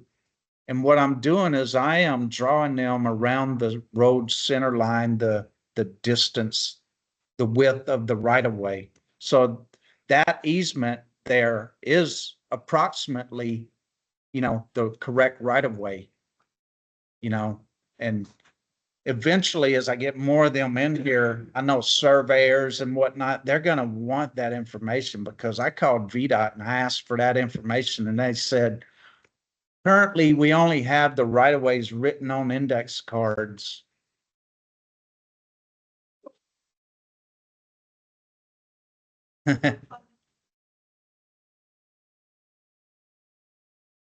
Yeah.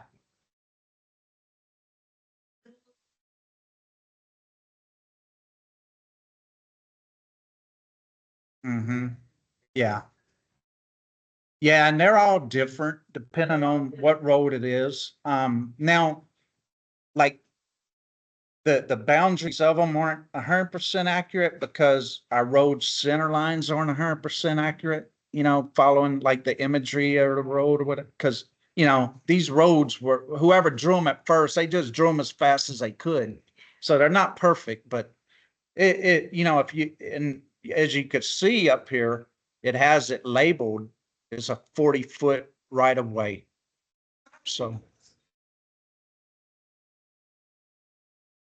yeah, just see, yeah, yeah, you have to turn it on. Yeah, yeah, yeah.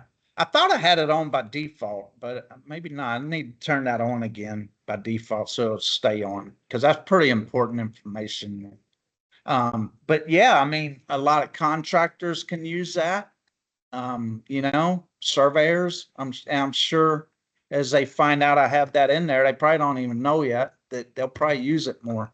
So is easements just for highway or is it for personal property? It's for all kinds of stuff. You can have private easements across your property for like electrical or whatever. I have an electrical easement on my property. You can have drainage easements. There's drainage easements for, I don't know, public ditches or canals, so any easement I see on the survey plat, I draw it in, because it's pretty easy to draw in. I just like select the line and tell it to buffer it to this width, and it, bam, it puts it in there. So,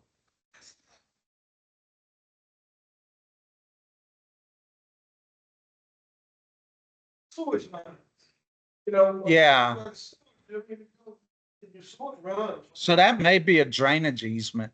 Yeah, So they have, yeah, I mean, these. for that utility. Yeah. But see, there's only 106 easement records in there, because that's all I've drawn so far. Because I'm the only one that started drawing these when I started work here.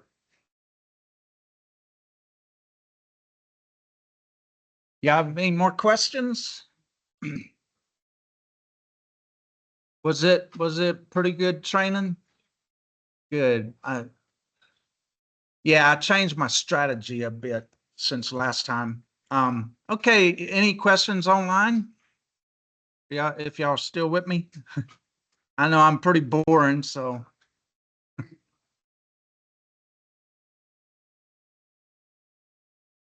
Oh, here's some questions in the chat they had. Barry, this will help at the post office a lot. This is so much better. Yep.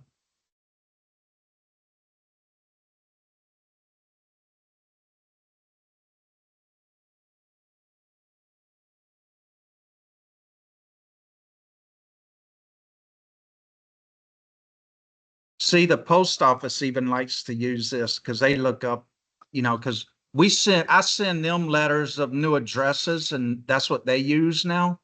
So, yeah, so they use it to look up addresses a lot of times.